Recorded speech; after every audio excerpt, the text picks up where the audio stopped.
Barrington make 2 flights, them fly Monday and them fly Tuesday. 2 big rascal cargo plane. Only if you know say, when I open my package, everything tampered, everything, what I do? What really I do? Let me take time out just to indicate that there was an unfortunate post yesterday by a musician indicating that there were some wrongdoings in relation to the cargo that came for relief. While I welcome all efforts and attempts for persons to help in small, medium, and large ways, fact of the matter is that we must have an accountable system. And I want to publicly state today, without fear of contradiction, that I did an overnight investigation, including cameras and including the custom broker who handled the shipment. And I want to make it very clear that the shipment left the airport intact as it came, fully wrapped, and everything that was there left the airport in the custody of the charitable organization. It went to a warehouse in Spanish Town, which the government has no involvement in whatsoever. So as far as what we did in terms of making sure that the goods that were meant for the people, the poor suffering people, were delivered.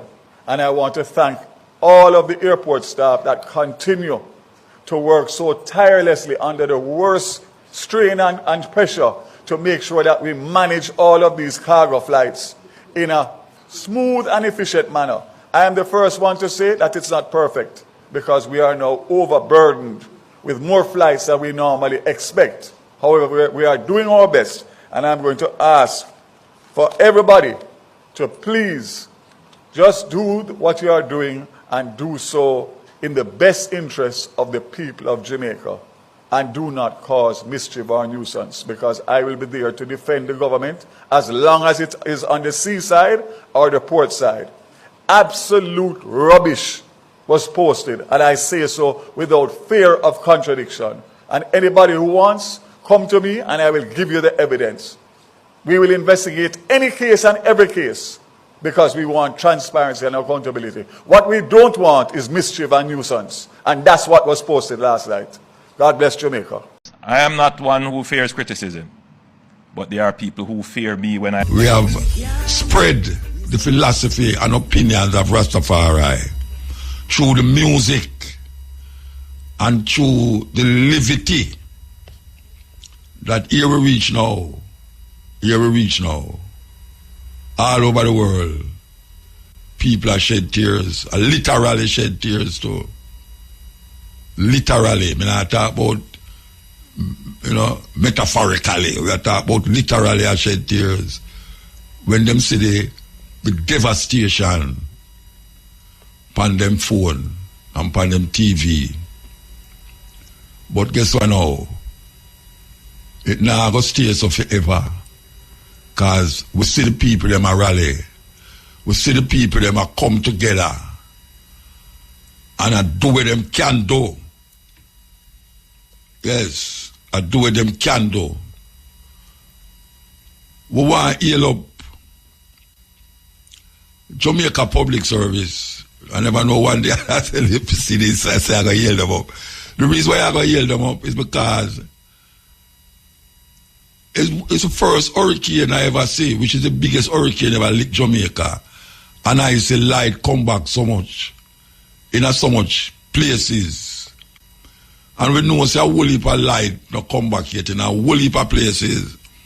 But light, one of the main ingredients in survival at this time, light, electric light, come back in a whole heap of community.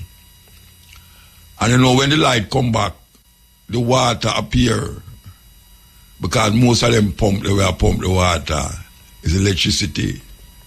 So we see a whole heap of community have water. Light and water is ingredients to make people not feel so bad. See, so we give thanks. But as we said, there's much more to be done.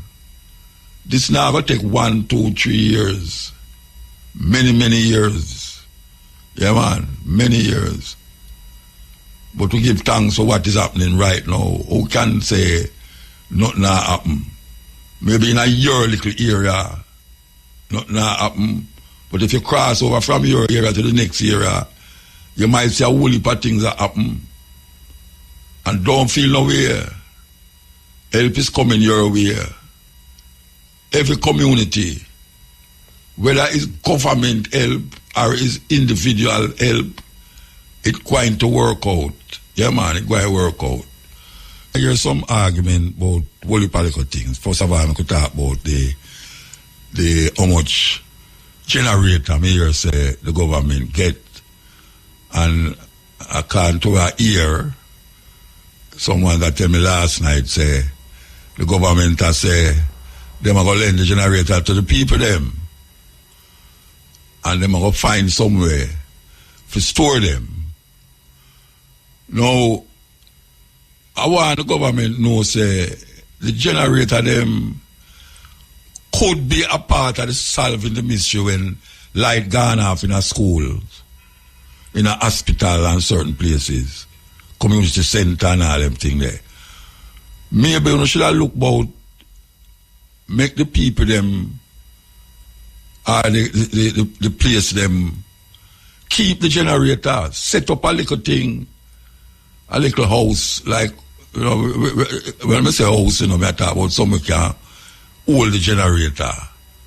That's whether hurricane or not, you can't have light continuously and you don't have to sit down in the dark with the people them and the people them computer can't work and all them something there because them not have no electricity. Because GPS, you know, it's not, sometimes it's not very reliable to have continuous electricity. So I would have suggest that them keep the generator them in the schools. Every school should have a generator. Yes, every school should have a generator. And we just said enough generator come here. So I don't know if that sound like something where can work. Make the generator them see in the community. Set them in a way where, just like how you have public service have them things, them big something on the roadside there where them fence round, lock and key and everything round it. Because nobody now have to go there go trouble it. As electricity gone, so it just chip in. And some know generator work nowadays. You know, generator, dead. As the light gone out, boom, generator trip in. As the light come back, boom, generator trip out. So I use it, you go talk about you go pack up generator in one place and wait for next hurricane. When the generator them can dead. The only reason why a man should have want to trouble the generator them. And that can be a government thing. Where them go around with diesel or whatsoever them put in on the generator, which most of them are diesel. And open up the place where the generator them there. Full it up back and lock up back the place and gone to the next one. So I don't know my sound.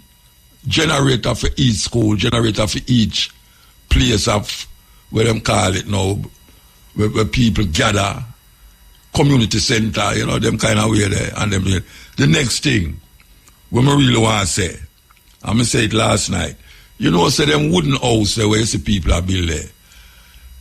You know, say a whole heap of reason why so much of the house that them blow off is because them don't have no hurricane strap on the raft of them.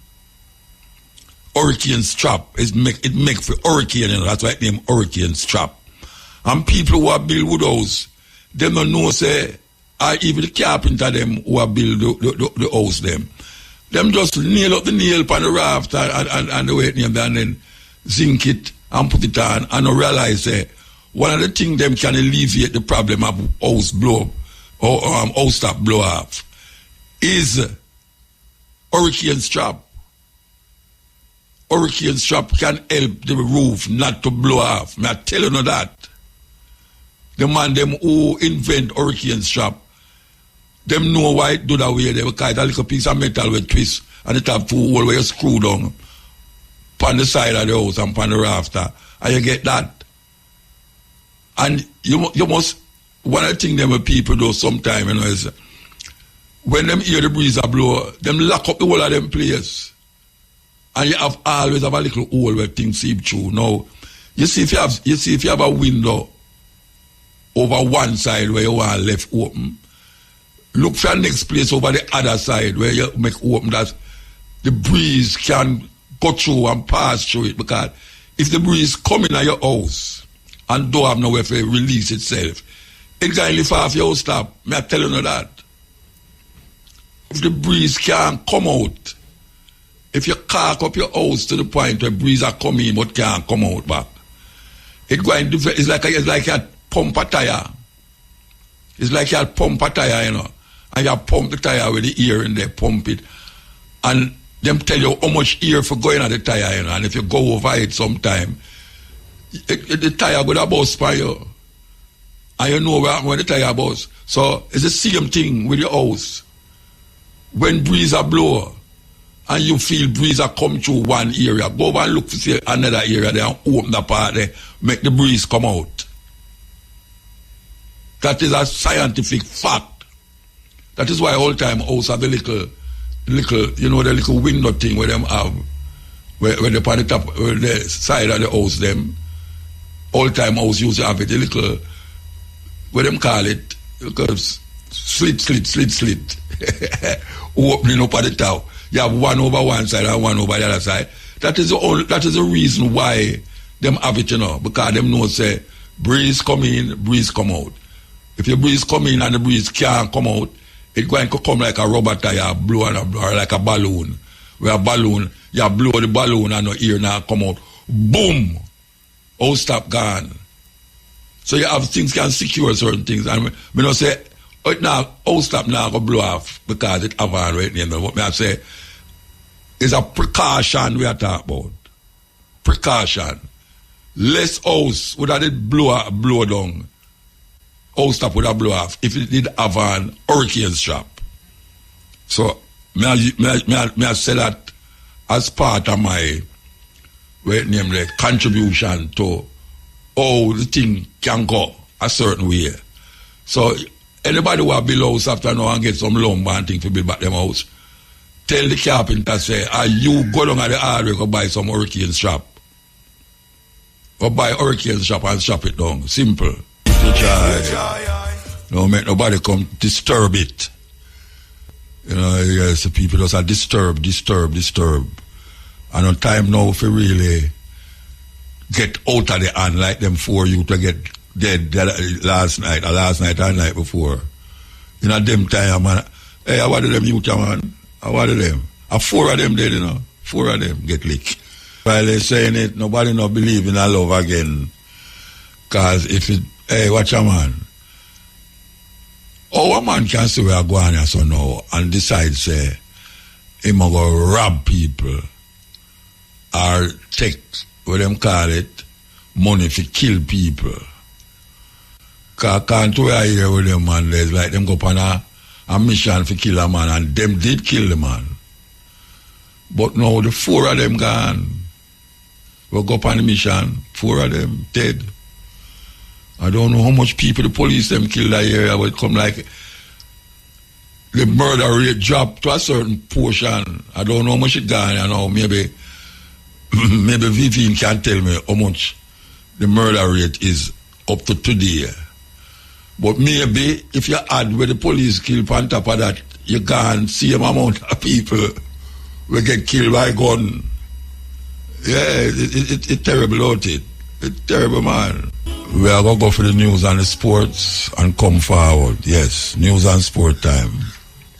Telecommunications provider Flow has noted restoration efforts are being threatened by unintentional cable damage during the clearing off storm debris, burning of downed vegetation near service lines, power fluctuation, and vandalism. The company said these factors have led to intermittent service outages on both its fixed and mobile network. Senior Manager of Communications at Flow, Daniel Savory, appealed to residents and other bodies involved in restoration efforts across the island to be especially careful as they potentially potentially may cause damage to both aerial and underground telecommunications infrastructure. She further urges persons to avoid burning garbage and other storm debris directly beneath wires and cables, as flames may cause severe damage and further delays in restoration. Savory noted that Flow remains fully committed to reconnecting every community as quickly and safely as possible. The Scotia Group, Jamaica, has donated approximately $18 million for Food for the Poor, forming part of its initial $165 million national hurricane relief allocation. The donation is in support of the organization's ongoing relief and recovery efforts in the wake of Hurricane Melissa. The funds will help provide essential food, care packages, and other support to families across the island whose livelihoods and homes were severely affected by the storm. President and CEO of Scotia Group, Jamaica, Audrey Tugwell Henry, emphasized that the bank's commitment to contributing meaningfully to the national recovery. She underscored that through combined efforts, they are helping to restore stability, dignity, and hope for thousands of families impacted by the disaster. Mrs. Tugwell Henry also revealed that in addition to financial support, more than 60 Scotia volunteers joined for the Food for the Poor's relief effort recently in packing over 2,000 food packages. Persons displaced due to Hurricane Melissa are being urged to contact the Ministry of Labour and Social Security. Teams from the ministry, along with partners and volunteers, have been visiting affected homes and communities across the island. They have been delivering relief packages and conducting household damage assessments. The ministry says it is aware that some persons may have been displaced by the hurricane and might not be at home when the teams visit. Affected individuals and families are encouraged to contact the ministry's office in their respective parish to provide updated information and arrange for assistance.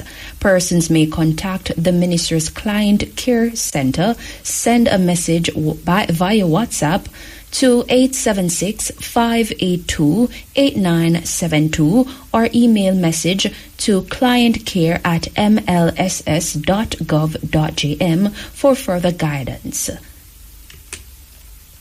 In news overseas, released documents have shown that the late convicted sex offender Jeffrey Epstein said in 2018 that he's the one able to take him down, referring to Donald Trump. The private messages are part of more than 20,000 files obtained from the disgraced financier's estate and released by U.S. lawmakers yesterday, including several that mention the U.S. president and other prominent figures. The White House has dismissed the significance of the files, with Deputy Press Secretary Abigail Jackson telling the BBC that emails prove nothing. Trump and Epstein knew each other for years in Palm Beach, Florida, but the president has said they fell out 2 years before Epstein was first arrested. Trump has consistently denied any wrongdoing in relation to Epstein. The BBC reports that the House of Representatives is set to vote next week on forcing the Justice Department to release more files related to the investigation into Epstein. Finally, the Nigerian government has announced it is cancelling a controversial policy that mandated the use of indigenous languages for teaching in the earliest years of schooling instead of English. Education Minister Tunji Alusa said the program introduced just 3 years ago had failed to deliver and was being scrapped with immediate effect. Instead, English will be reinstated as the medium of instruction from pre-primary levels through to university.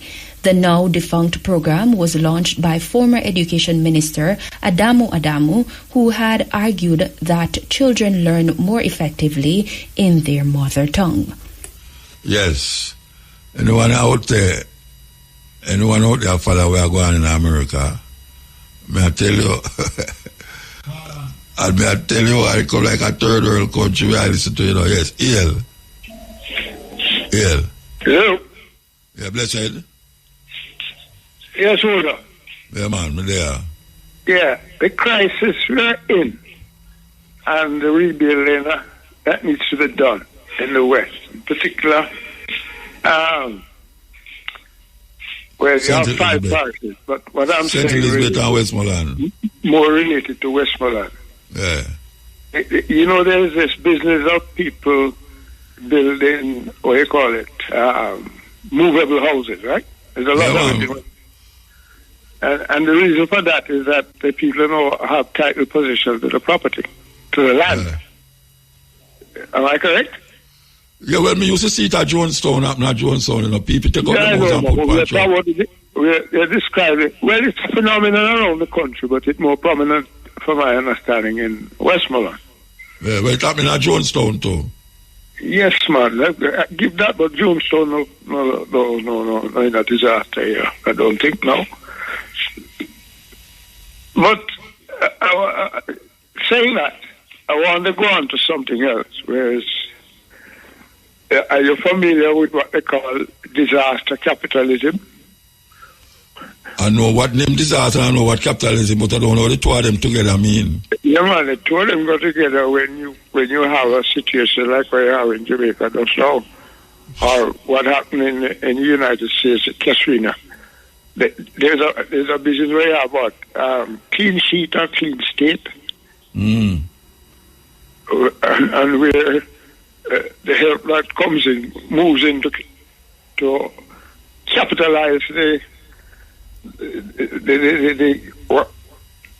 reconstruction and change the whole structure of the place. Yeah, Did happen in several countries around the world. Is what is about to happen also now in Gaza. That's happening at St. Elizabeth too, I can't what the Prime Minister say. Oh, that's why they want to build a new city. Yeah, that him say, me hear him talk about it, say, Kingston and Montego Bay is a little bit, eh? I didn't quite have that in mind, thanks for reminding me. Yeah. I thought it more applied to Westmoreland, but when you put it together, and that's where they want to build a new city, who's going to finance it, who's going to participate in it, and you have hate coming in, but one of the dangers with the hate coming in, more money go out than stay. Yeah. So we need to be wise to that. So what you think should I do now? What you think is the main thing should happen right now? Apart from cleaning up the road them and getting things to the people them. But what you think on a long-term basis, what you think can happen now?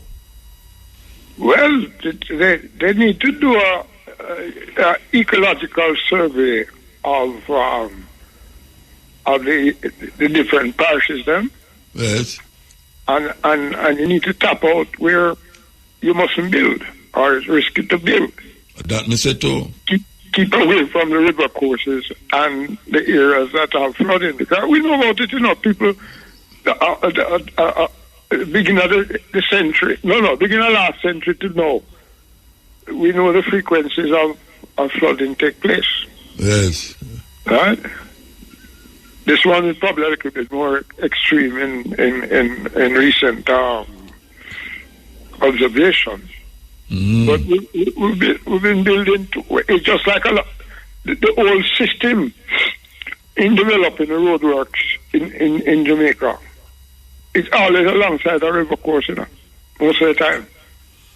Them need to really re-evaluate how them a build the road them too.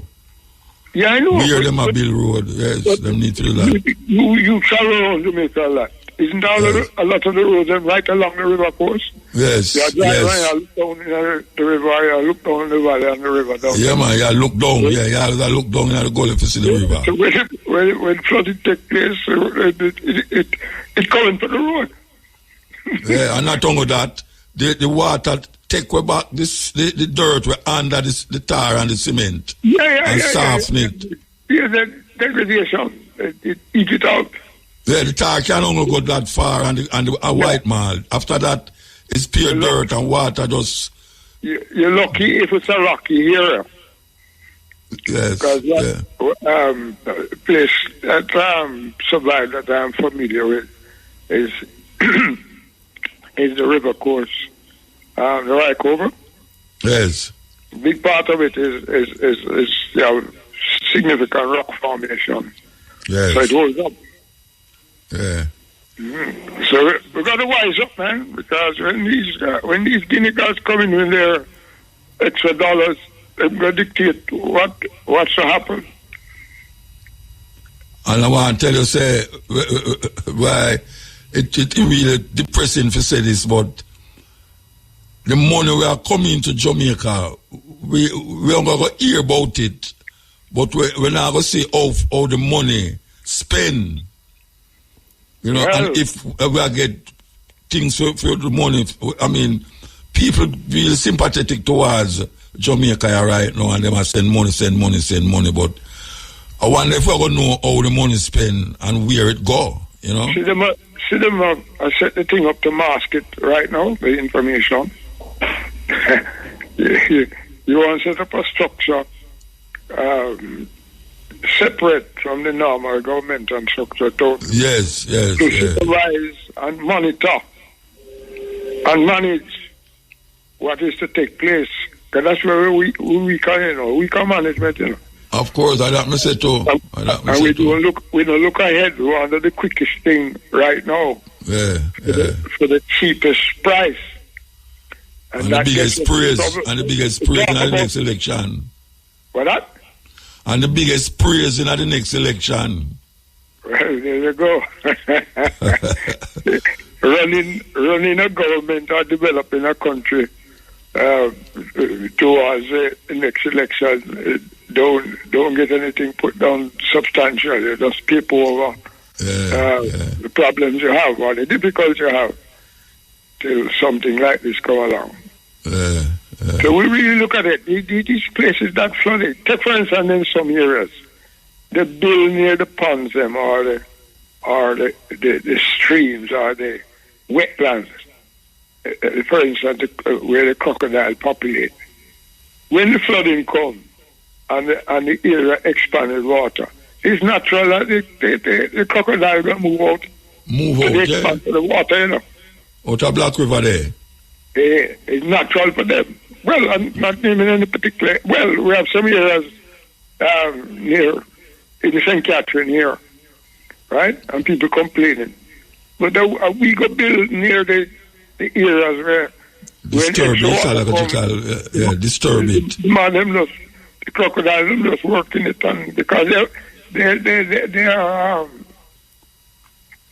That's how they get their feed in. So one stop is in the water there. That's what they feed on. Because they're scavengers. Yes. Right? In the water. And the drunk of them do it on land. I tell you. Drunk another thing, but the most prominent one is the drunkards. Although we don't see many of them around these days. Right? I don't know what we've been doing. I have some suspicion that we pollute the atmosphere so much that them can't tolerate it, or only a few of them tolerate it. So they're scared. Yeah. Very scared too. Not to mention the fish them. All of them nastiness we go out to sea. And now we have our dead bodies and things. That's a bigger problem. It's not so immediate. It's not in the nastiness. It's when you go to talk about that, you talk about the plastic. In the fish them belly, we can't come out. Yeah. Right? They're feeding on it now. Yes. Right? And the plastic. So I eat fish, I eat fish that... Yeah, eat back the plastic where you throw away. Ingest plastic. Talk about cancer. But you see, all of them things, I don't think the people them who are responsible for certain things take certain things into consideration. Like how we are talking about the plastic, you know. People have said don't throw this plastic bottle, but look how much bottle now gone on the sea. Because the people them who live on the gully edge just use the gully as a dumping ground. And look how much water come there now. Everything gone to the sea, you know. Yeah. So where the fishermen are come with now is fish with mercury. You know, with plastic back in them belly and all them way line. Sunday dinner is a dinner of fish with plastic. No, everything exists with a ecology, you know, ecology system. You have to recognize what we do. We, the plants and the animals, and the waterways, we have to flex against one another to have a reasonable situation to thrive in. When you mess up with the balance, things go awry. Yeah. The idea is to keep it in balance, to be aware of it and keep it in balance. So we have work to do, but we don't like to work. We like to talk. Talk it over. Talk it away. Rather than deal with it. All right, sir. Give thanks. Give thanks. All right. Thank you, Muta. Yeah, man. Okay. Yes, I mean, it's more than just house a blow down. You know, people don't know where to live. It's more than that. Because you have to look on the ecological imbalance that will take place right now. You know, all these water, you know, them say, Jamaica, they're on top of a mountain, you know, the whole of the island. If you move with the water from around Jamaica, you know, it's a mountain, it depends, you know. Yeah, that means say, there's water under Jamaica, under the earth right now. Just like how you have places like in Adelphi and Cockpit Mountain and all them places. People might live there for years and never see water run certain way, you know. And now they must see it. And people are wondering where them water they come from. Or what if them water they are no rain, you know. A water where it under the ground. Where the earth now decides say it going to rise up. And the water going to rise up on the top. And wash the place. So we have to even take a stock now of what we're doing, how we're going to preserve and protect this imbalance now where people just do what they want to the earth, do what they want to the river, and just think that they're going to get away with it. We're not going to get away with it. We're not going to get away with it. The earth have a way for just clean up itself. Made a man put this or that, so if it's not a earthquake, it's a hurricane or something else. Anyway, take some phone call. Why you go on in your community? Why you think should have go on in your community? Yes, ill. Blessed. Yeah, man, how you do? Hey, again, sir, watch me now. Me just appeal. No, me I beg the man them, please, bring back Buju Banton Starlink. Make the man can carry around our country for the people them get in contact with them loved ones and them friends. Please. We are beg. Where's the Mutabaruka? No, me say, me hear you, sir. Me hear you. Yes, man, and for we look a friend to leak one wherever they are with we. I don't hear him from last night, you know, I'm kind of either listen notes here or go on. So, I don't know if you hear from him yet. Who? The bridge in the way about Lake One, man, and him there on the program, I'm more time with me. And in a way, I don't hear him back. No, I don't hear him. Yeah, I hope him safe and things still. Him all right, man. Okay. All right, yes, boss it. We there listen. I hope the man them return the thing. I beg the big man them, Mr. Vaza and Buju Banton, you know, work together, man. And the time for really, because Buju have feel it, you know. Buju have feel it, and then no, Mr. Vaza. We don't that you talk about, you know. Yeah, God, you know, him come and knock Rasta, say, boy, the Rasta tell lie. And the man literally cry, say, boy, them gone with all them stove. So more Mr. Vaza looking at it and get back the thing for the people then. No, wait the whole on, wait the whole on, man. Hold on, you go too fast, man. Yes, Chief. You hear Buju Banton apology, or not apology, you hear it? Well, no apology no needed, because he never did knock the government, you know, just the appeasing thing. And the government but, has said, you know, but the government has said, no missing. The government has said, no missing. Yeah, but that no, them say, no missing, because them look into it and check cameras and things. Yeah. But I don't know, I don't hear from, I don't go see Buju Banton yet. But from Buju I say something, I don't know why them would have said the rest of them and I tell lie. Oh, you mean? Saying, because the people must know what them do. They feel like a Rasta every day. Hey, they feel like a Rasta every day. That's true. You don't know why they want it. Hey. That's true, you know. But I hope Buju hold firm and I make that deter him, you know. And go on, if I buy the tea next time, that's not going to deter the youth, man. That's not going to turn it. That's not going to make him Yeah, man, change. and get another link for the people them to Buju Banton. And enough respect. Mutabaruka. Yeah. All right, sir. I step in raise at this now to the door. Fish was here, no go sleep. Yeah.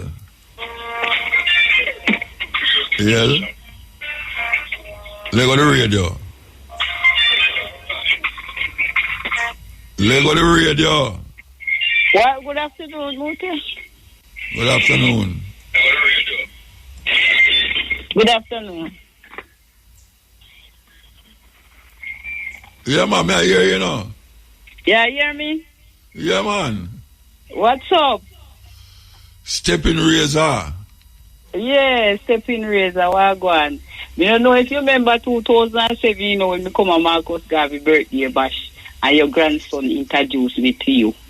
Look here, I don't remember where I did yesterday. This is the lady, the Rasta lady. I'm from 15 Maple. years ago you talk about.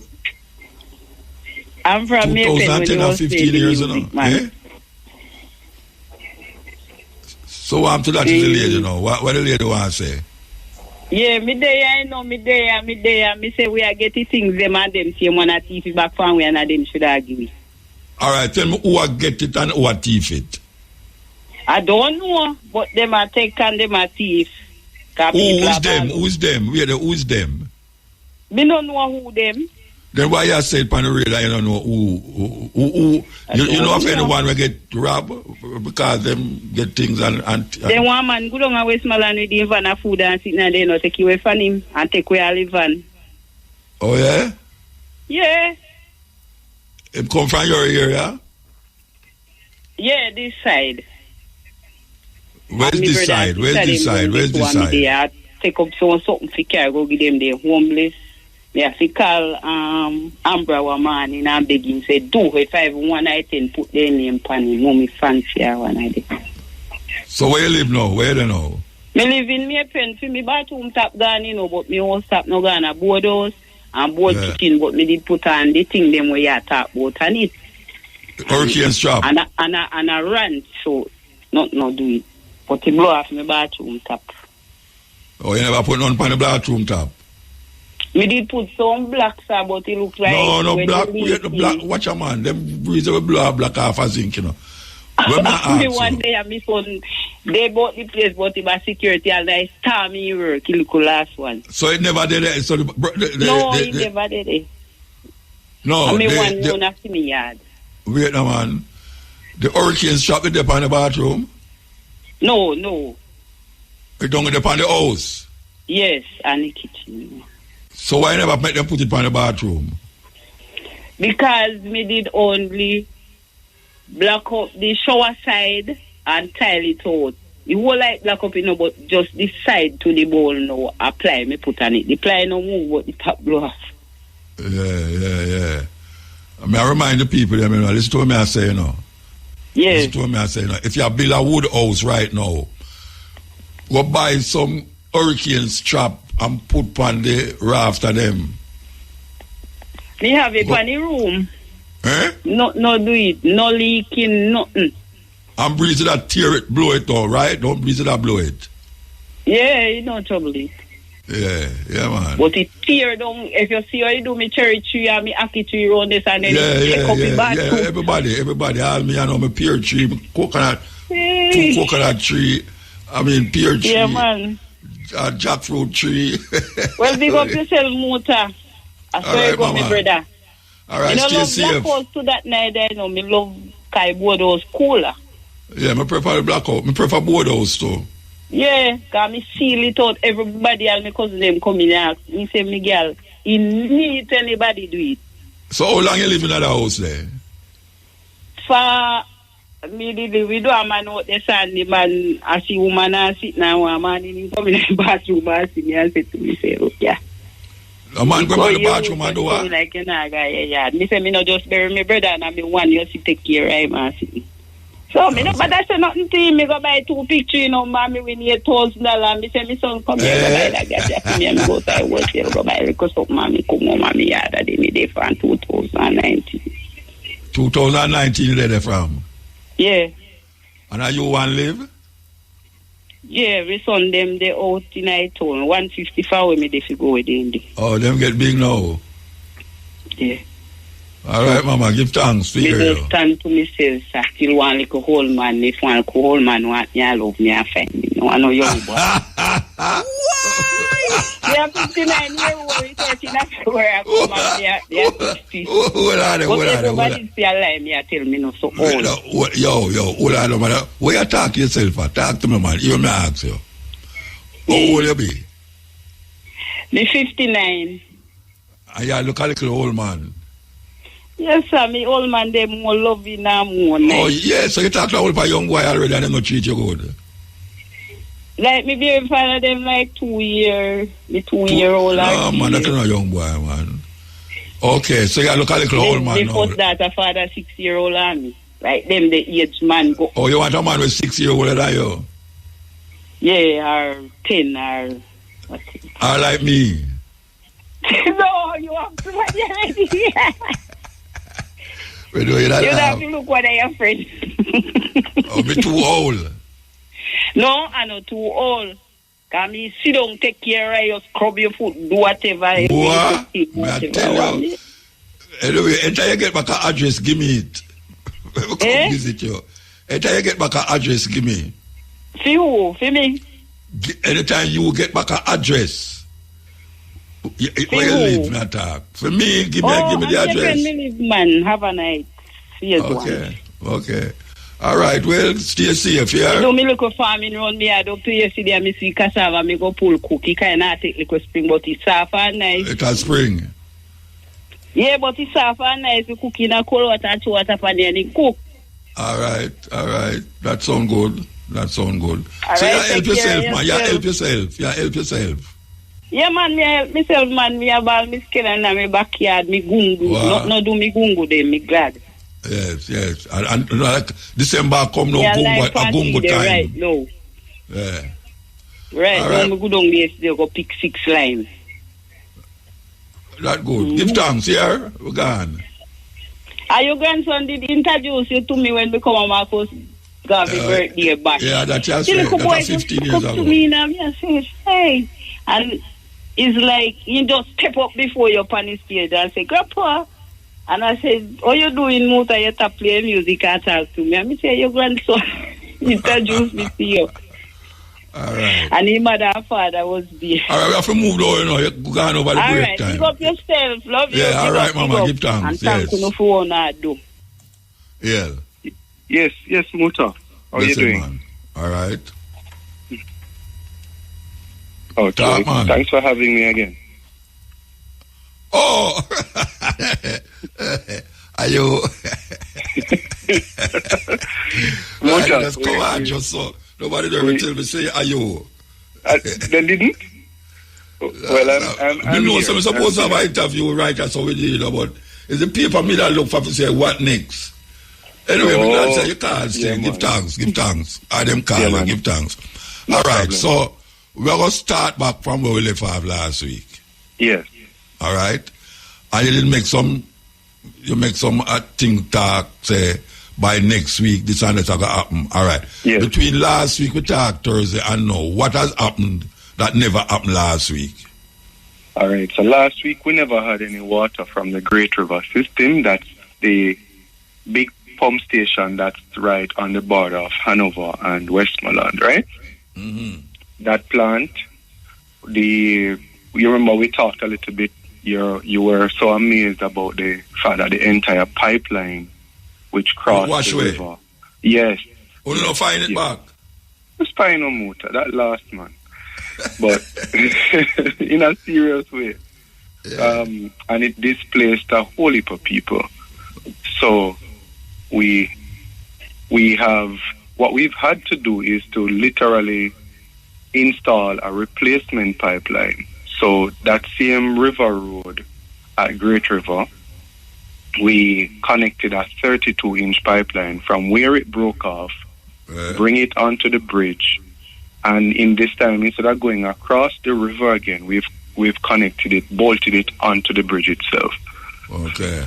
And then reconnected it into what we call the treatment plant.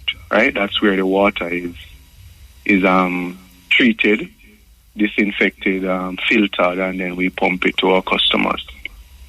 So which community that go to? All right, so it got to a whole heap of place. It covers about 40 kilometers.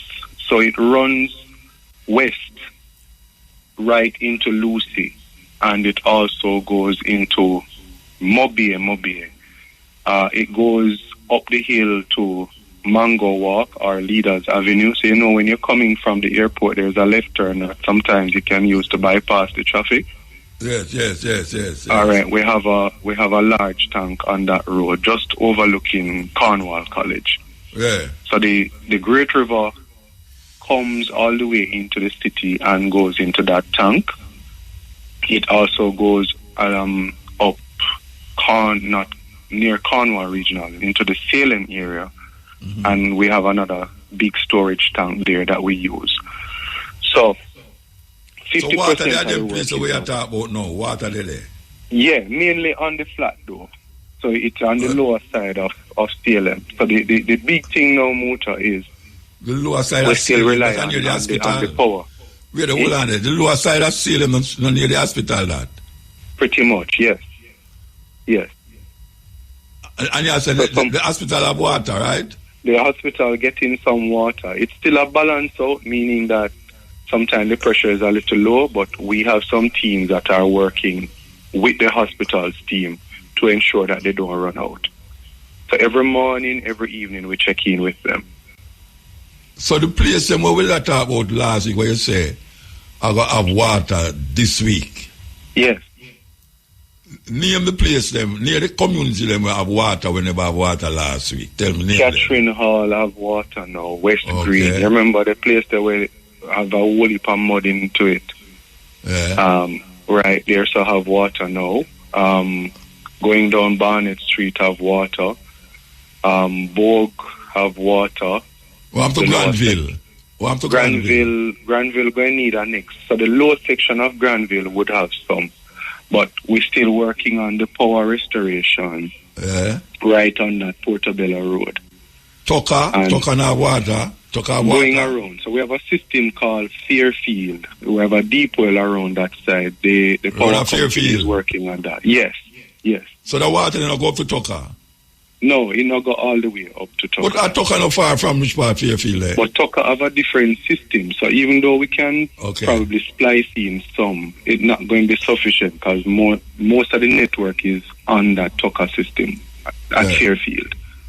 All right, so what happened to the Rastafari village where around where you cut off oh gosh, man. Like you got to where there. You don't know about the Rastafari village, eh? The Rastafari Indigenous village. Eh? Go on again. The Rastafari Indigenous village, man. When you see anywhere past John's Hall? Yeah. I gather the road not so straight round there anymore. No. This is Mobie, man. The Rastafari village, they are Mobie. We're in Mobie. All right. Where the plaza name again? The plaza where they're on the street. That's where name again?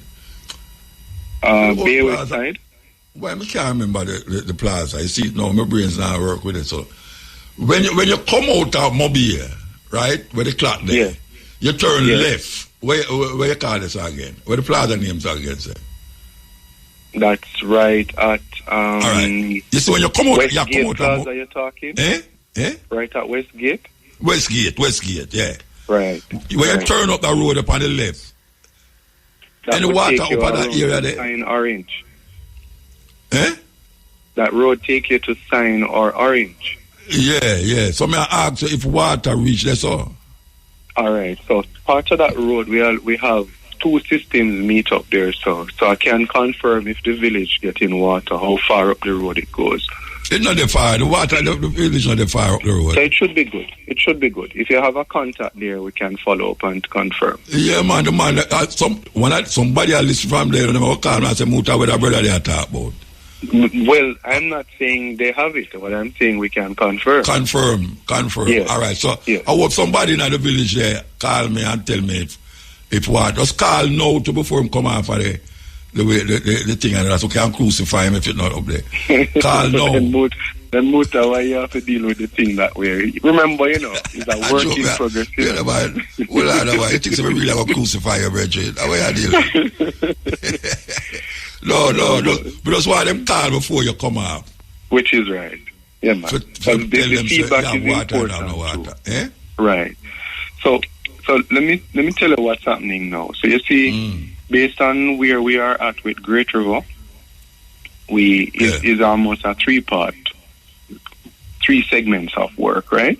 Yeah. One of them was to get electricity back at the treatment plant, then also electricity at the what we call the intake, or where the water channel from the river into the pipes. Yeah. Right? So the intake does not yet have electricity. What we are using there is a generator. Okay. So we are about 50%, but about 2 o'clock today, I got an update that the JPSCO team is on site. Yes. They're making good progress. So by 4 o'clock, they're going to have it? No, pressure me. Maybe by 4 o'clock tomorrow. You know? Yeah, we're not give you no favor. Right. So we're hoping tomorrow, which means that we could get to full production at Great River. And then the next target now, you asked me about Salt Spring, Farmites, Norwood. We're going to need power at those plants. So we're working on 2 solutions, JPSCO's restoration and also moving some generators to those plants. So we can pump the water, because those are higher than where the water will run by gravity. Yes. Yeah. So we have to give it a boost. All right. So we'll mention one top of Janzal now. So that side, too far? The Janzal area, we can't access beyond a certain point.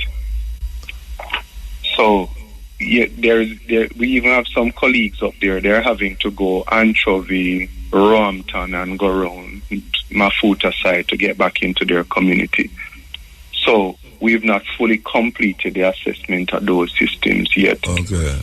Just the terrain is a problem. Somerton is the same thing. I remember Somerton is beyond Janzal. Yeah. Right. So I can't give you. We have about 2 systems around there. One of them is way down in the river valley. We call it Endeavour. Mm-hmm. It's not so pretty in that space right now. Oh yeah, true. Why? Because what? Just the fact that in some places the rivers have flooded. Okay. The trees are blown down. The light wires or JPSCO poles are down. And then the rivers also bring what you call silt or mud. So it's going to take some work to clean those. But the harder part is even just to access them with the equipment that you need to do so. So 2 weeks in, we are not at the completion in terms of clearing and being able to start the fixing up for those facilities as yet. All right, so let me ask you now, Montego Bay, right? Montego Bay, this is including now, I call this a Montego Bay still, but let me say, which part of the big hotel there, Holiday Inn, not Holiday Inn. Which one? Long a Carl Garden, the man. Oh, yes, so you have water garden this one? It's not really getting there fully right now. What don't they no flat man no hillside that man? So here's the thing now. The Mutabaruka system is normally the plant that sends water along that stretch. Okay. All right. So Mutabaruka is now back on generator, but we found 2 breaks already. One was at Lilliput, that was a 24-inch. I think I told you about that.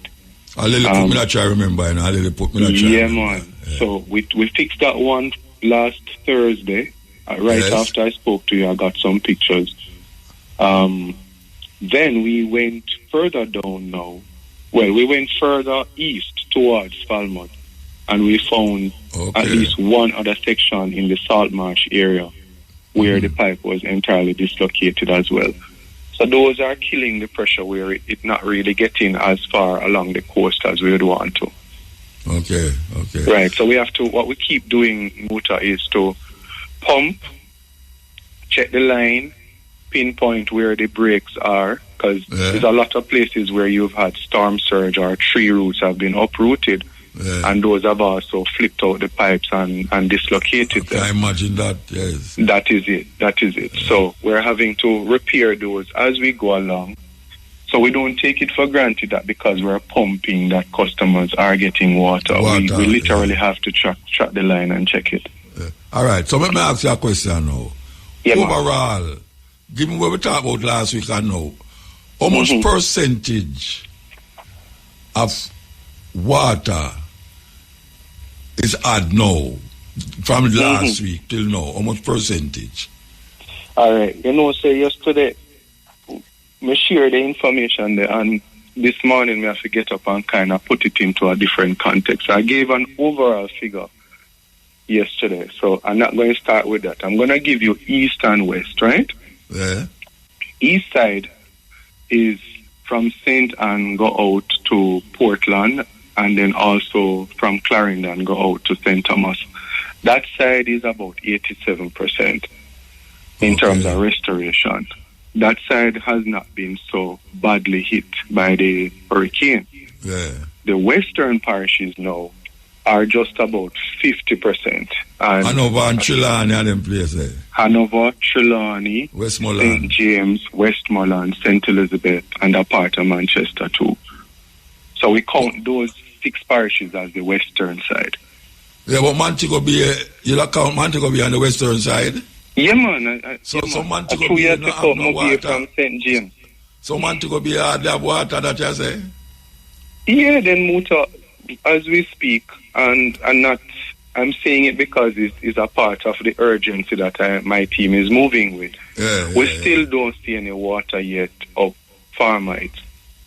We still don't see any water yet in Salt Spring. So what we've had to do for a couple of the areas is we've put up some what we call standpipes. Yes. Right? So I think we've put between 3 or 4 between Norwood and Flanker area. And then what we'll do is truck to those spots and fill the tanks so persons can get some drinking water. We're hoping, as I said, that as soon as we get Great River running full 100, then we can also start pumping into Rose Heights and beyond into Cornwall Courts and so on. And that also depends on the electricity too. Yeah, man, it's going to require their support. But they've been giving us their full 100. So even where they are working now out in Great River, I don't even know how to describe it. You know when you used to have dull machines? Yeah, dull, yeah. And your grandfather used to say, chop down them bush there and just lick off the head off of the tree them. Yeah. Yeah, so that's how the riverbank looks. Yeah. Right? So for JPS's team to even get to it is a significant effort, and we have to salute them. Well, brethren, you sound like your work, though. Your work. We're pushing out. We're pushing out. You sound like your work. Yeah, and I want to also just signal my team because I'm giving the information, but we have men and women who are working. Who some of our team have lost their homes. Yes. Especially other people's house. Yes. So our team, St. Bess and also Westmoreland, we have people who are without homes. I have a staff member in the same Somerton area. Today is the first I heard from her. Just got messages over the last 2 weeks. She's just able to make it out of her home. So we are putting out our best, even though there are also personal challenges that our team members are experiencing. And we have to salute them for that. Yeah. Yes. Anyway, I'm give thanks for your work. Yes, sir. I hope say, when I'll call you back next week. Me send you a link, man. I'll send you an update. I will send you an update. Yeah, send me an update that the people them can feel like something are going on for them, you know? Definitely. A whole heap of them places, you know, the people them feel like something are going on for them, you know? That is true. Yeah. Right? I just want to signal when you say that, though. So what we're doing, like today, we know there are some places that just getting the plan back up might be a challenge. So feel free to share the reports that you get. We have been partnering with the ODPEM. There are also a number of what they call relief agencies coming into the country who have been helping to put up like temporary water supply stations. What they can do is we confirm the water that they are treating, like if there's a river or so nearby, we work with the Ministry of Health to confirm, and they help to distribute water to persons who are in need.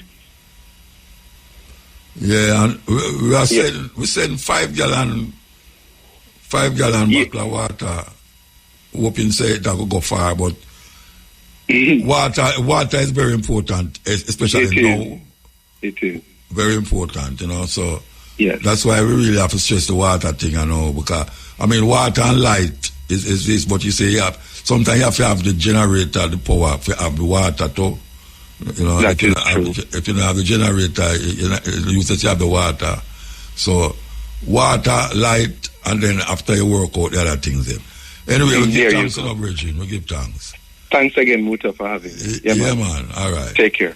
Yes, so, you hear the man say, and if you know him call you here and don't feel no way, you know, because maybe some other people look about that part there too. Blessed? Blessed? Hello? Yeah. You hearing me? Yes, I'm hearing you. Are you hearing me? Yes, I'm hearing you. Okay. Great. So we want to talk about something that is very pressing right now amongst the community of the Rastafari, right? Right. Yes, and the thing is that ganja is one of the things them where like people are go around it away and I know say it's part of the economy too. Right. All right. Tell me what is it that is happening as it relates to the ganja planters, the ganja field, and just ganja in itself. What is happening? All right. Right now, the scene with ganja is just one of devastation, destruction, sadness, and expenses, to be honest. They've lost a lot. Some farmers have lost land completely. This is Westmoreland, St. Elizabeth, Montego Bay, all over that side of the island. I mean, crops have been completely washed away. You have greenhouses that are gone.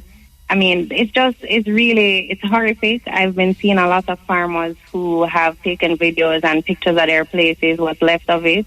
Yeah. And it's not looking good at all. So you make a survey, or just people that send you pictures everywhere there? How it go?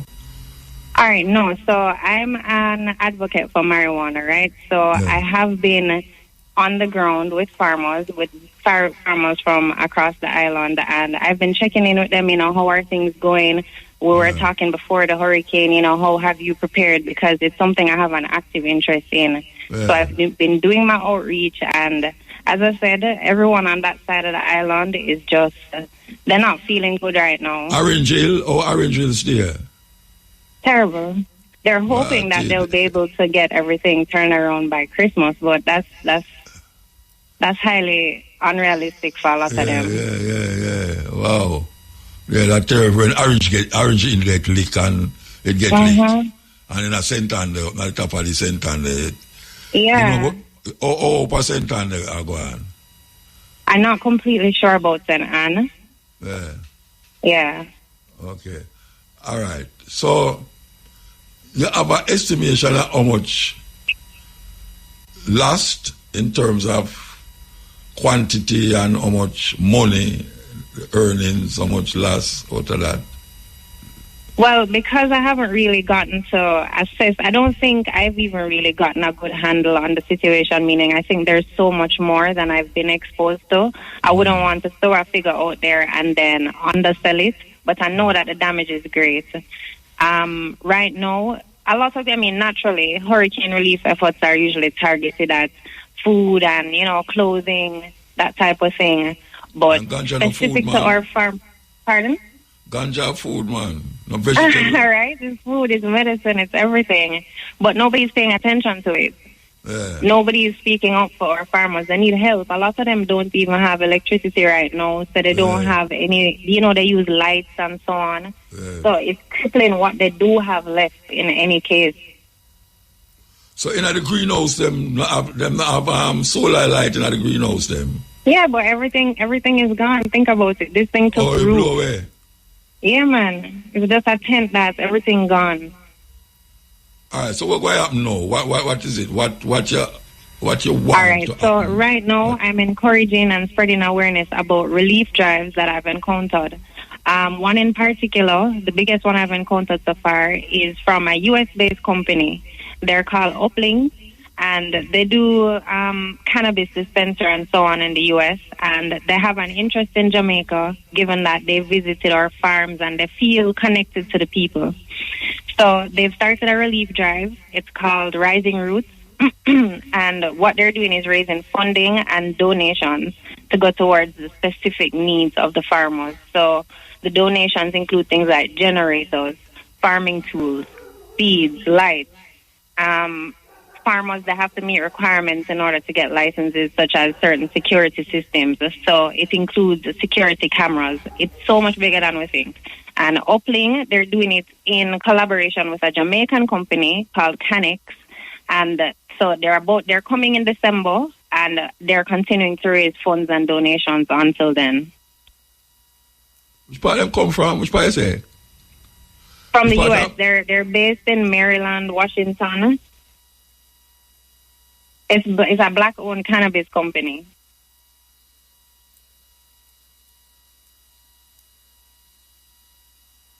Hello? We don't have the stigma we still live on ganja and all them something. And people say, well, when they talk about ganja, man want food. But ganja bring food. Ganja bring food for a whole heap of people. Yeah, ganja is food. It's literal. Apart from the product itself, what weed does for us. We're talking about the people it employs. So if you don't have a work, you don't have money, you can't feed your family, your house gone, your land gone, you can't plant back nothing. Where do you start? It's crippling. And then for people who are not directly affected in that way, what's going to happen is that you're going to start paying much more for local grown weed. And you're going to say wholly for imported weed. So your quality, everything long term is it's not looking good unless we help our farmers. Okay. Well, it's so now I tell you, everything get a leak. I tell you. All right. So the Ganja Farmers Association there, I think IRV kind of have a big part tonight now. We have a coming together of the farmers them and decide what is the next move. All right, I'm not privy to that. Yeah, I'm not privy to that. I can't speak on that. Oh yeah? Yeah, I'm not in the association. No, I know you're not the Ganja Farmers Association. Well, maybe more have to ask IRV then. Because I know say... Yes. Technical difficulties. We are going to the African names now. And we're going to start with the female names. Ayofemi. Ayofemi. Ayofemi. Ayofemi means joy. Farai. Fari. Farai. Farai means the queens. The queen. Jaha. Jaha. Jaha. Jaha means dignity. And Kisaye. Kisaye, Kisaye means belonging to God. Belonging to God. So that's Ayofemi, Ayofemi means joy. Fahai, Fari, Farai. The Queens, Jaha, Jaha, Jaha, Jaha means dignity. And Kisaye, Kisay, Kisaye means belonging to God. That's the female names. Male names. Olufemi, Olufemi, Olufemi, Olufemi. Olufemi means God gave me this. God gave me this. Ogolo, Ogolo, Ogolu, Ogolo means he came at the right time. Nice name that. He came at the right time. Ndidi, Ndidi, Ndidi, Ndidi means patience. Patience. Menelik, was the king of Ethiopia from about 1844 to 1913. Them don't give the meaning of the name, but them just say it was a great king. It was a great king. So Menelik, Menelek, Menelik. So that's Olufemi, Olufemi. Olufemi means God gave me this. Ogolo, Ogolu, Ogolo. He came at the right time. Ndidi, Ndidi means patience. And Menelik, Menelek, Menelik. African names. Yes, me no come from Africa at all. So you know, we are go, say we'll talk to the version about the water situation in the north coast there and part of the west. And I don't know, somebody, I'll read something where somebody write me and tell me, say, yeah, when you say 50%, it's not 50% of the population. Why you not preaching that one thing up here, Why you not preaching that one thing up here? Anyway, with the pan serious time in Jamaica, it's history. Children will be talking about this. I talk about the young people them right now when they have nowhere to live. And them parents house blow away and them house things blow away. People will be talking about this for years and years and years and years. Because you talk about 51 storm, which was 1 year before my born. Named Charlie, a Charlie named Hurricane Charlie. But I come experience Gilbert, apart from that little one them, but Gilbert is the one where really strike big. But that was a category 13. This one is a category 5. It's the biggest hurricane ever passed through the Caribbean, them say. And it hit Jamaica hard. And we have to get together, we have to come together and rebuild this place. I don't know how it will do, how long it will take, but it have to do. We have some things out here going on. Make rectify the thing and see if it can rectify it. Yes, we have to really figure out what is the next move after we don't get the people them water and little food this and little food that and toilet paper and all them stuff there. How long we going to do it for? Because every day is an everyday thing now, How long we going to do it for? We're not only for things still never reach a Jamaica yet. The amount of crate, we see, we are reach and trailer and all them something there. It's half of the things them when me say, I come to Jamaica, not reach yet. And I know that when go on. People, the holiday come. Can you imagine the holiday come and you have to sleep on that zinc cluster? And you know, say they have all your house and all them something there. And then no, you don't matter about Black Friday. We have to go really past that, Yeah, we have to go like a Black Friday. Trust me. Because it's really a red Friday. That is where it happened. And then we have to go postpone Christmas, Yeah, man, Christmas have to go postpone because nothing now going on for the people them. Nothing now going on for the people them. But yet you gotta still have dance and party and swing like hell to alleviate the problems that black people them have in a Jamaica right now. Cause maybe I'm going that can sue them. Maybe I'm going that. Because trust me, man, if you go to church now, you're going to feel more depressed. You're going to feel more depressed. You got church, you're going to get the pastor talk about, this, I don't know why you're not again in your ears. You lose your house, you lose it, this, you lose it, that. You have something to revive you.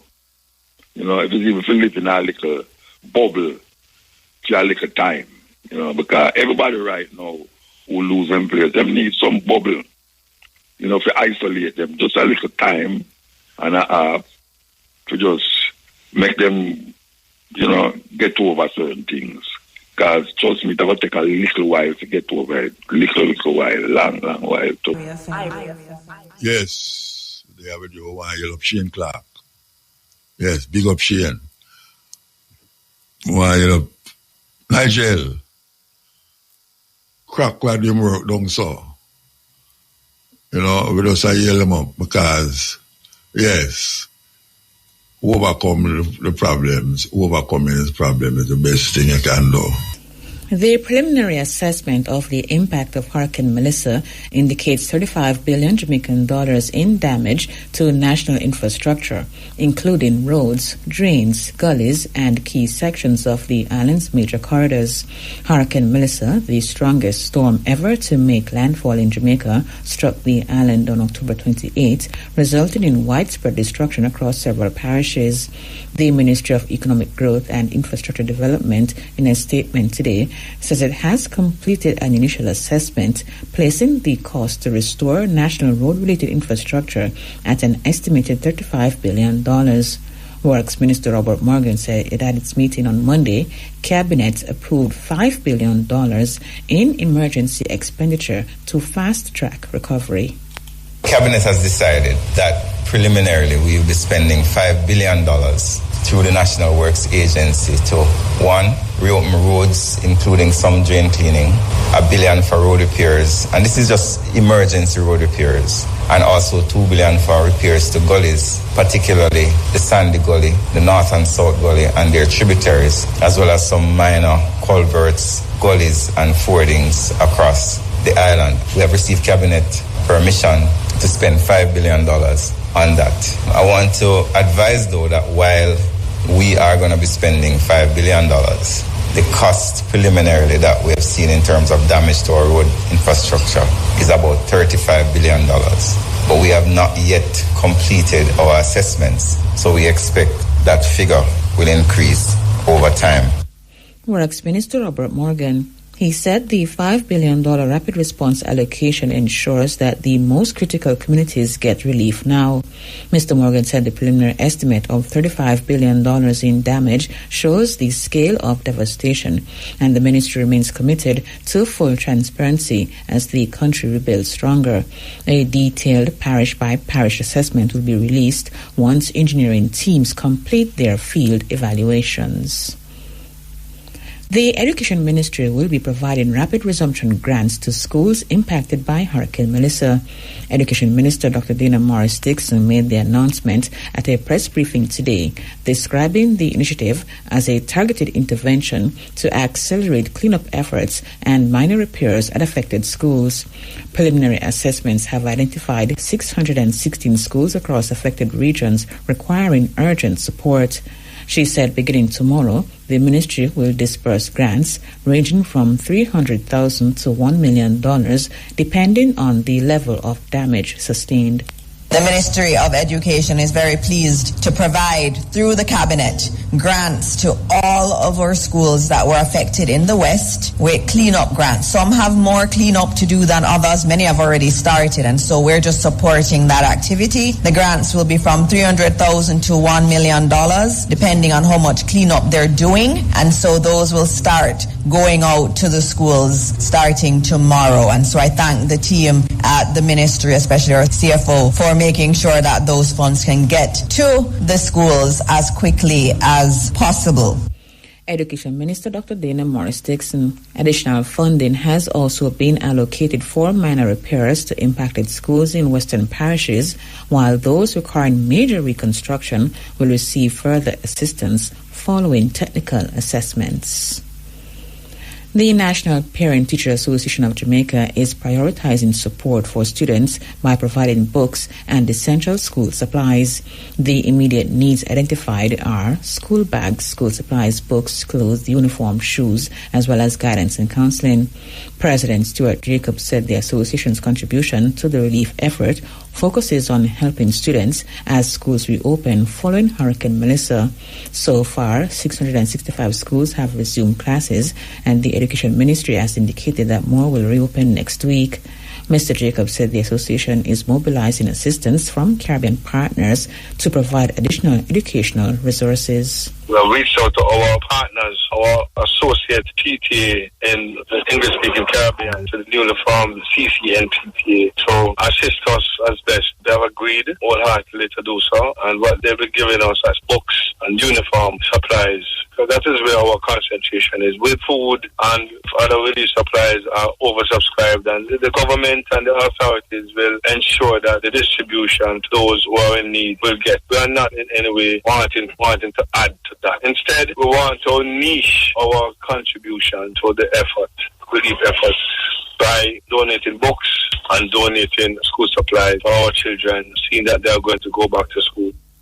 President of the National Parent-Teacher Association of Jamaica, Stuart Jacobs. The association will also be seeking to mobilize a book drive with collection points in each region and a book exchange between PTAs.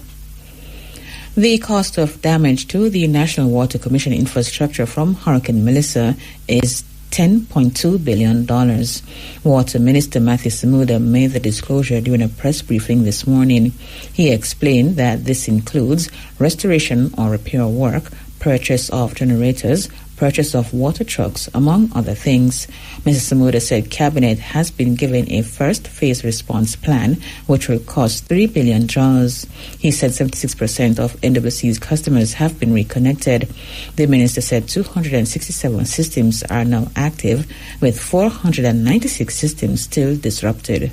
As at this morning, we are at 76% of customers being restored. Now that is indeed an important distinction. We have showcased on the screen here the particular number of systems which have been disrupted. 496 systems remain disrupted. 267 systems are now active, a doubling of the number of systems which are active since our last update last week, Minister.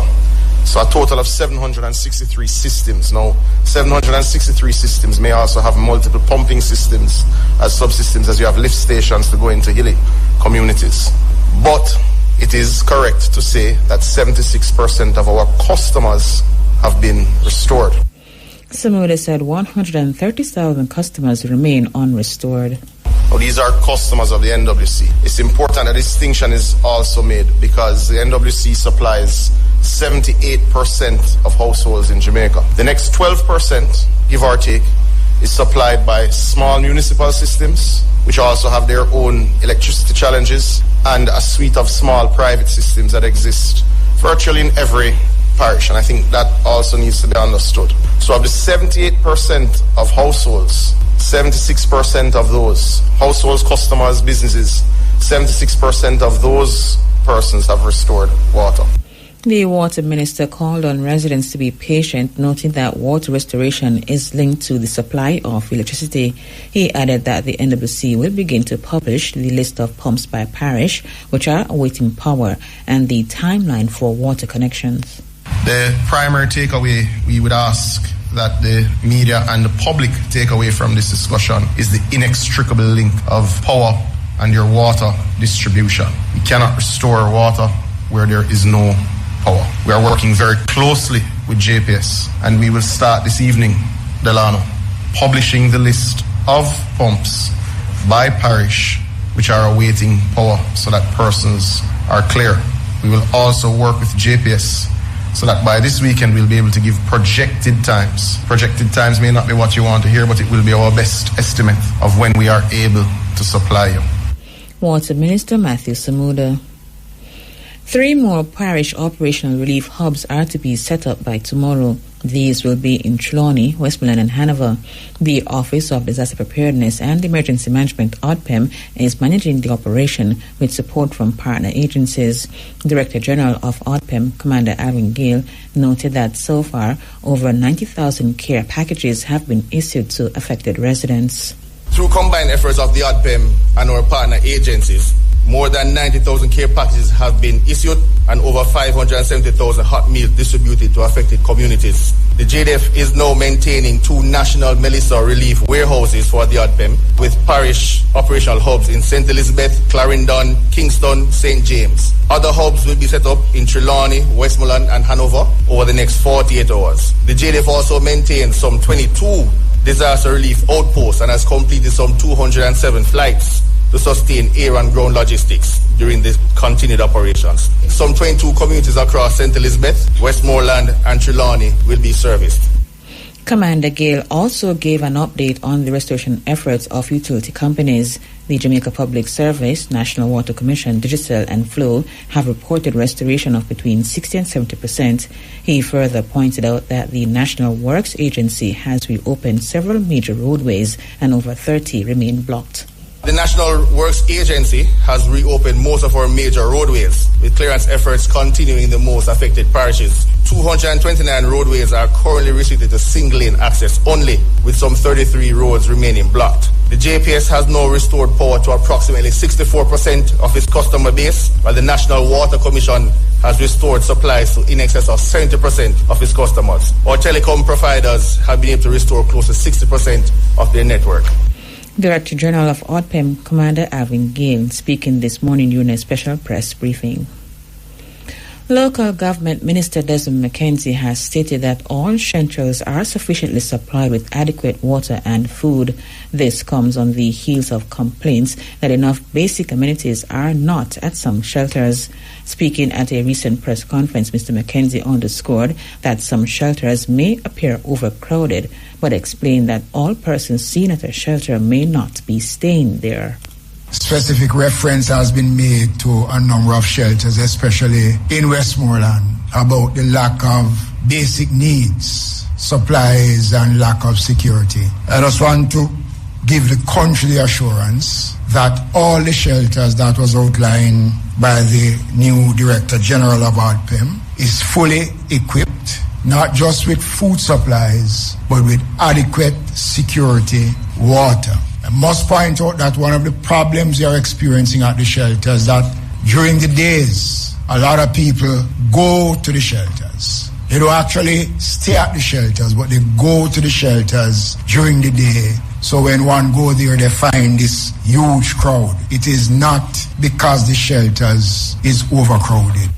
He said the requisite persons are working assiduously to ensure that provisions are maintained at the shelters. We have been working closely with the ODPEM and the municipal corporations to ensure that all the shelters have the requisite needs as we get down into the thing. The numbers have reduced. Next week, we'll be putting some 300 workers of the Youth Summer Employment Program to go into the affected areas to do an actual count of the numbers of persons in the shelters. And once that is done, we will take a determination how many shelters will be closing down or how many shelters must remain in operation.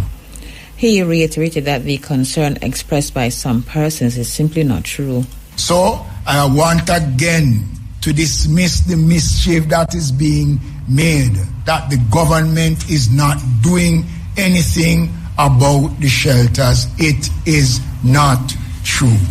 Local Government Minister Desmond McKenzie.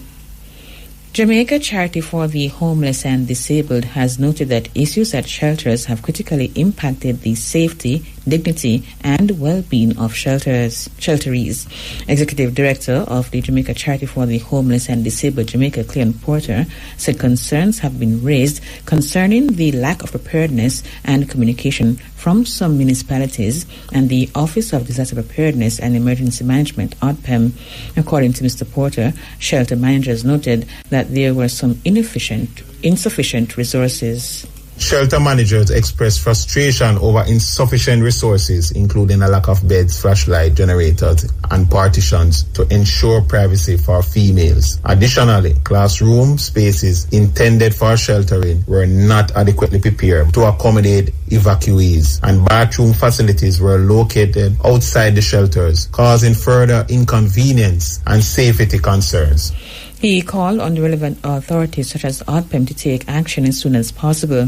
Mr. Porter also put forward some suggestions. To this end, we recommend the following action for the relevant authorities. Recruit disability consultants, include specialists in disability access and emergency response boards and committee to ensure shelters are inclusive. Assign medical personnel of a nurse station at each shelter to provide immediate health support. Ensure all shelters manager are trained in first aid and undergo annual refresher courses. Shelter infrastructure improvement. Allocate a portion of national budget to redesign shelters to accommodate persons with disability and include basic amenities such as inside bathrooms. Provide shelter managers with all necessary tools, equipment, food, and supplies before the shelters are activated. Addressing these issues swiftly will save lives, restore public confidence, and uphold the dignity of all evacuees. It is imperative that we act now to strengthen our disaster preparedness and response system, ensuring that Jamaica vulnerable populations are protected in future emergencies. Executive Director of the Jamaica Charity for the Homeless and Disabled, Cleon Porter. Residents of Wakefield, Trelawney, and surrounding communities are still dealing with flood waters as heavy rains continue to affect northern parishes.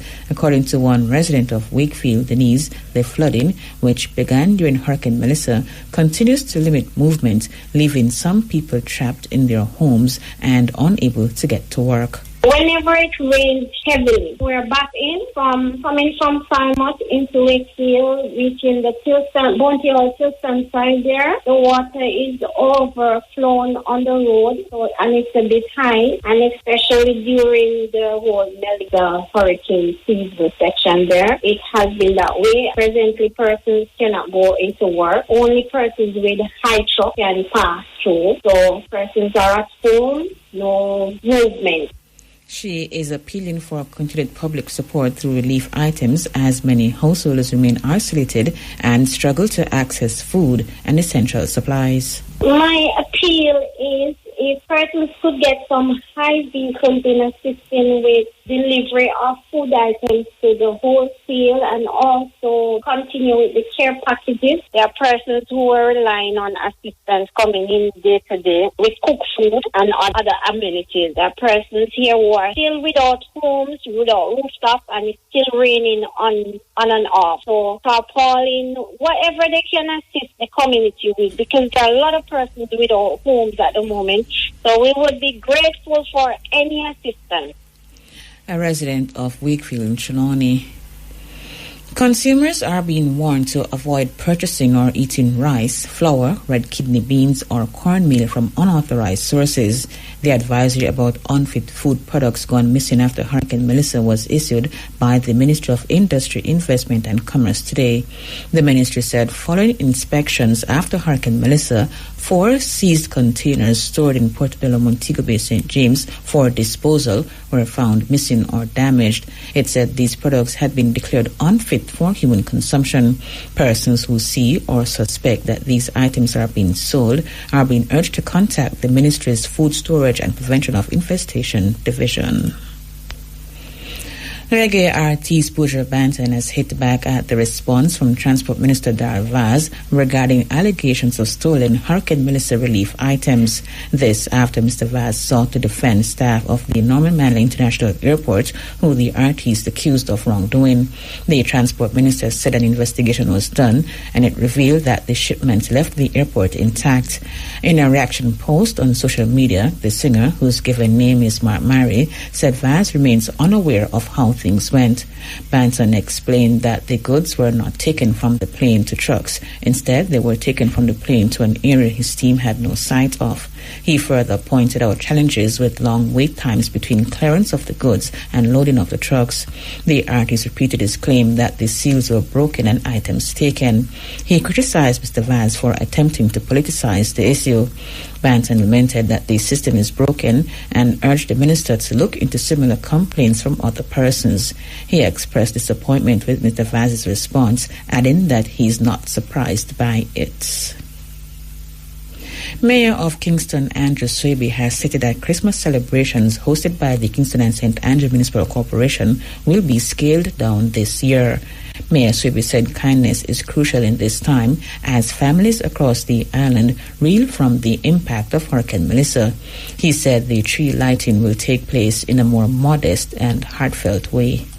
Our country is still reeling from the impact of Hurricane Melissa, and many families are struggling to put their lives back. We know that both government and the private sector are under heavy strain, and many of our usual sponsors are now directing their resources towards relief and rebuilding efforts. In light of this, we have made a decision to scale down our Christmas celebration this year. Annual tree lighting will take place, but in a more modest and heartfelt way. The focus will be on the true spirit of the season: hope, kindness, and togetherness. Members of the Civic Subcommittee are finalizing the plans. I want to strongly encourage all of us to use this Christmas as a time to give back. Let us reach out to our elderly, children, and families who have been hardest hit by the hurricane. Mayor of Kingston, Andrew Swaby, he was speaking at the KSMC's multi-council meeting on Tuesday. An integrated electronic case management system is being introduced to Jamaica's justice system to improve case management and demonstrate how justice can be delivered more efficiently. Speaking at the ceremonial contract signing yesterday, Chief Justice Brian Sykes highlighted the benefits of the system, noting that it will help free up space in courts and make the judicial process more accessible to citizens. This integrated electronic case management system is not just for the judiciary. It's important to emphasize that, but for ordinary citizens. We have to speak about what it means for the ordinary citizen. And what that means is that we now have the platform to utilize digital solutions to increase access to justice. And critically, it will free up a lot of spaces in the court. I'm saying that the Court of Appeal has many rooms over there with records going back from 1962 and perhaps before. You digitize all of that, you free up the space. He added that the system would benefit a variety of groups, including the police and persons with disabilities, by providing easier access to justice and case information. We have underserved and unserved populations, persons with disabilities, persons with impairment who may have difficulty just moving around generally and getting to and from the court. One of our more important stakeholders, the police. What is in it for them is this: no longer will police officers have to drive from the hills of whatever parish they are in to come down to the head station in the parish court to hand in a case. Once they have, again, Starlink or any other connection, they can sit in their office and upload and send it to the court. It means immediately commanding officer will have more officers available to him or her for the parish. Justice Sykes also emphasized that the system is not simply about digitizing, it's also about creating an environment designed to improve efficiency while maintaining the authenticity and safety of case records. So we have to think of the justice system differently. We are not digitizing a paper system. That's not what we are doing. What we are doing is creating a digital environment to improve efficiency. So I don't want anybody to try to look at the paper and then try to replicate it in the digital space. The two things that we have to be concerned about is the delivery of whatever the service is and the authenticity of the documents that come out of that service, because that is what people are interested in. If I see something coming in my phone and it says someone's to appear before the president in the Court of Appeal, the person should have a means of verifying that it is in fact from the Court of Appeal and not wondering whether it's a deep fake or fake news or anything like that. And so that is going to be critical. The safety of the system is important. Chief Justice Brian Sykes.